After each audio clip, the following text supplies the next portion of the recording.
Merdu, ya menarik ya topik yang Pak Paul angkat hari ini. Nah, ini ada berita yang terakhir, calon pengganti Nasrallah isunya tewas, tapi belum Kan terkonfirmasi. kemarin langsung kan. Iya, si Ahmad Saifuddin atau siapa itu namanya itu calon penggantinya itu dibom bersama beberapa petinggi Hezbollah lainnya. Nah, kalau menurut ya perhitungan militernya pasti tewas. Kenapa ya? Dibom dengan ya bom yang begitu kuat ya, sama dengan Nasrallah kemarin. Jadi ini calon pemimpin ada dua, Hasim Safiuddin sama Naim Qasim. Nah, belum belum diangkat, andaikan beritanya terkonfirmasi malah udah tewas duluan Pak Paul. Tewas duluan dan kelihatannya nggak ada ampun buat Hezbollah ini sebelum dia mundur sampai Sungai Litani. Pokoknya akan dikejar. Kalau bicara soal impact atau dampak, kalau Israel menyerang minyaknya Iran, tambak minyak atau kilang minyaknya Iran, selesai udah. Rakyatnya akan kelaparan, akan chaos itu negara gitu. Hancur-hancuran pasti. Nah, ini yang ditakuti oleh Iran. Kalau misalkan Israel memilih untuk menyerang program nuklirnya Iran, memang tidak terjadi chaos di masyarakat, tetapi bahaya untuk ke depan. Kenapa? Kalau Iran sampai bisa mencapai pengayaan uranium 100%, kemudian membuat bom nuklir, satu bom nuklir saja cukup untuk membubarkan negara Israel.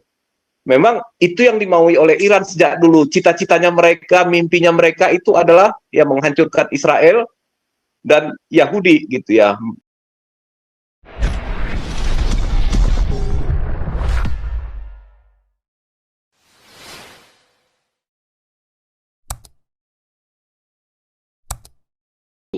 Merdu, ya menarik ya topik yang Pak Paul angkat hari ini. Nah, ini ada berita yang terakhir, calon pengganti Nasrallah isunya tewas, tapi belum terkonfirmasi. Kan kemarin langsung kan. Iya, si Ahmad Saifuddin atau siapa itu namanya itu calon penggantinya itu dibom bersama beberapa petinggi Hezbollah lainnya. Nah, kalau menurut ya perhitungan militernya pasti tewas. Kenapa ya? Dibom dengan ya bom yang begitu kuat ya, sama dengan Nasrallah kemarin. Jadi ini calon pemimpin ada dua, Hasim Safiuddin sama Naim Qasim. Nah, belum belum diangkat, andaikan beritanya terkonfirmasi malah udah tewas duluan Pak Paul. Tewas duluan dan kelihatannya nggak ada ampun buat Hezbollah ini sebelum dia mundur sampai Sungai Litani. Pokoknya akan dikejar. Itu yang pertama. Yang kedua, kembali lagi Israel mau ditipu Pak gitu. Kembali mau ditipu seperti perjanjian Oslo. Jadi sekarang itu dunia sedang diarahkan untuk menekan Israel supaya gencatan senjata, baru nanti membicarakan bagaimana memundurkan Hezbollah dari Sungai Litani. Nah, dalam gencatan senjata itu pasti akan ada konsesi. Yang ada nanti ketika gencatan senjata sebelum Israel mengusir Hezbollah teroris ini mundur sampai utara Sungai Litani, kalau belum itu tercapai, ini gencatan senjata ini nanti pasti akan dicurangi lagi seperti resolusi 1701 maupun resolusi 57709, di mana tidak boleh ada kegiatan Hezbollah di perbatasan Israel dengan Lebanon, maupun ya demilitarisasi Hezbollah di utara Israel. Jadi sampai Sungai Litani tidak boleh ada peluncur roket, tidak boleh ada penyimpanan senjata, tidak boleh ada konsentrasi pasukan Hezbollah. Jadi mereka mau gencatan senjata tanpa ini dituruti dulu bagaimana mungkin gencatan senjata, tetapi resolusi yang sudah disepakati tahun 2006 yang lalu nggak dilaksanakan. Nah, ini yang jadi persoalan. Semoga Israel tidak tertipu lagi di sini gitu. Artinya hati-hati ketika bernegosiasi dengan kaum teroris sebelah ini, mereka pasti akan berbuat curang gitu, akan menggunakan segala macam tipu daya, takiah, kemudian juga disinformasi, olok-olok. Nah, itu pasti akan seperti itu. Nah, kemudian kalau kita lihat Iran Sekarang ini sedang dalam kondisi ketakutan sebetulnya kalau Israel membalas. Karena bagi Iran sulit sekali untuk menjaga wilayahnya. Ada dua kemungkinan yang akan diserang oleh Israel. Pertama itu adalah uh, reaktor nuklir maupun pusat-pusat pengembangan nuklir milik Iran, ya. Itu yang pertama. Itu ada 9 lokasi, tetapi yang paling besar ada di Natanz. Nah, yang kedua adalah pabrik-pabrik dan tambang-tambang minyak milik Iran. Kalau bicara soal impact atau dampak, kalau Israel menyerang minyaknya Iran, tambang minyak atau kilang minyaknya Iran, selesai udah. Rakyatnya akan kelaparan, akan chaos itu negara gitu. Hancur-hancuran pasti. Nah, ini yang ditakuti oleh Iran. Kalau misalkan Israel memilih untuk menyerang program nuklirnya Iran, memang tidak terjadi chaos di masyarakat, tetapi bahaya untuk ke depan. Kenapa? Kalau Iran sampai bisa mencapai pengayaan uranium 100%, kemudian membuat bom nuklir, satu bom nuklir saja cukup untuk membubarkan negara Israel. Memang itu yang dimaui oleh Iran sejak dulu. Cita-citanya mereka, mimpinya mereka itu adalah ya menghancurkan Israel dan Yahudi gitu ya. Mengusir pengaruh Amerika dan Barat dari Timur Tengah. Sekaligus mengekspor revolusi ke seluruh dunia. Kemudian nanti ya menghancurkan nilai-nilai Yudeo-Kristiani. Kenapa? Untuk menguasai dunia. Kan angan-angan mereka ini semua kan mau menguasai dunia. We will dominate the world. Itu kan demo-demo mereka di Eropa di mana-mana. Nah, jadi ya sekarang di masa internet ini semua sudah terbongkar, semua sudah terbuka. Eropa juga sudah mulai bangun dari mimpi panjangnya, melakukan pengusiran-pengusiran terhadap orang-orang bermasalah ini dari Timur Tengah. Nah, mengenai si Menlu Retno ini, sebetulnya ini orang apa ya? Ini orang ketinggian angan-angan. Jadi dia mau jadi juru damai. Ya? Ya, ketinggian angan-angan Pak Paul. Dia mau jadi tokoh yang dianggap berjasa buat perdamaian, berjasa memenangkan Palestina, memenangkan dunia Islam gitu ya. Dia angan-angannya seperti itu. Jadi yang terjadi adalah dia bolak-balik mengutuki Israel gitu ya. Mengutuki Israel. Tujuannya apa untuk mengutuki Israel ini? Sebenarnya bukan untuk bisa mencari solusi buat perdamaian buat Timur Tengah antara Israel dengan Palestina, tetapi sebenarnya dari sisi optik atau sudut pandang untuk memuaskan kadrun-kadrun di Konoha atau di Indonesia ini Pak Paul gitu. Hanya itu aja sebetulnya. Nah, ini membuat dia seolah-olah dianggap menteri yang hebat gitu, bisa ngutuk-ngutukin Israel, bisa apa namanya mempengaruhi supaya kan setiap negara lain yang memberikan sumbangan ke UNRWA kan dia paksa-paksa untuk memberikan sumbangan itu.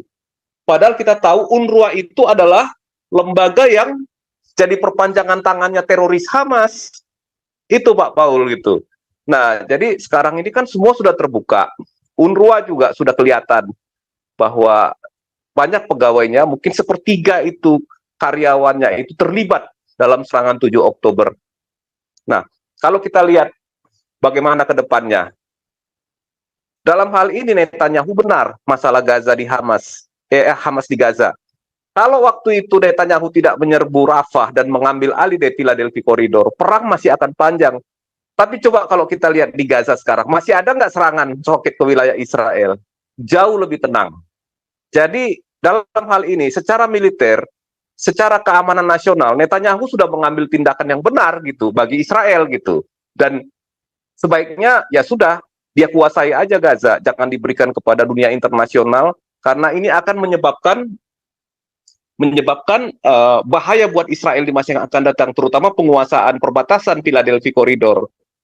Kembali seperti sebelum perjanjian Oslo dulu. Karena ini semua ini Pak Paul, masalah ini akibat tertipunya Israel di perjanjian Oslo, nggak ada yang lain gitu. Perdamaian dengan Palestina dan dengan apa namanya ya, dengan organisasi-organisasi seperti Hamas, Fatah, itu cuma ilusi dua negara. Begitu nanti dua negara, nggak mungkin Israel bisa bertahan. Dia harus tinggal berdampingan dengan setiap orang yang pegang senjata mau membunuh membunuh negaranya atau menghancurkan negaranya setiap hari gitu. Nggak mungkin Israel bisa bertahan. Dia menandatangani tombol kematiannya. Jadi ya sudah, suka atau tidak suka, Israel harus menentukan nasibnya sendiri, apapun kata dunia gitu.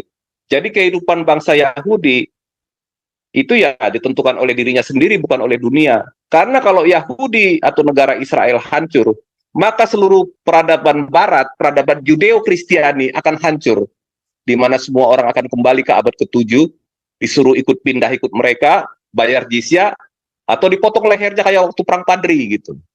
Nah, jadi akan seperti itu. Nah, Israel satu-satunya negara demokrasi di Timur Tengah yang menjunjung tinggi persamaan hak, persamaan hak, kemanusiaan, dan keadilan. Coba lihat di negara yang lain, ada nggak bangsa Yahudi di wilayah-wilayah Arab yang lain? Nggak ada. Tapi di negara Israel ada 2 juta orang Arab gitu. Jadi siapa yang sekarang yang dikatakan apartheid? Arabkah atau Yahudi atau Israel? Yang jelas bukan Israel yang apartheid gitu. Nah, kemudian sekarang framing-framing diarahkan akan terjadi perang dunia ketiga. Saya nggak yakin akan terjadi perang dunia ketiga, terus terang aja. Kenapa? Karena Iran belum mampu untuk bikin perang dunia ketiga. Rusia juga dalam kondisi terjepit karena Ukraina. Apa pentingnya kepentingan nasional Amerika, Rusia dan Cina untuk katakanlah membela Iran gitu ya? Ya Iran harus tanggung risikonya sendiri kalau sampai nanti tiba-tiba Israel melakukan serangan balik. Tetapi untuk melindungi Iran ini, corong negara-negara sebelah di seluruh dunia ini dikatakan ancamannya adalah perang dunia ketiga. Nggak yakin, kenapa? Karena orang-orang Arab Sunni juga nggak suka dengan Iran. Mereka terancam dengan Iran selama ini. Ketika Nasrallah tewas, berpesta pora mereka berteriak gembira. Kenapa? Artinya mitos bahwa Hezbollah dan Iran itu sangat kuat selama ini di Timur Tengah mencengkram mereka itu sudah terpatahkan dengan habisnya pimpinan Hezbollah ini orang per orang kemarin. Jadi ini adalah awal yang baik buat Iran. Ya semoga orang-orang di Iran itu sadar dan mengganti pemerintahan mereka, pemerintahan para mullah yang diktator, teokratis dan opresif ini gitu. Tidak akan ada kemajuan. Iran 1960-an jauh lebih maju daripada Iran yang sekarang, yang sangat brutal, licik, picik dan bengis gitu. Coba lihat wajah-wajahnya pimpinan negaranya itu, nggak ada yang cerah, semuanya bengis kan? Begitu Pak Paul. Oke Pak Paul, silakan dilanjutkan yang lain. Iya nih, siapa nih? Permesta, silakan lanjut. Mantap. Ya, shalom semua. Salam damai sejahtera. Ya. Salam sukacita semua.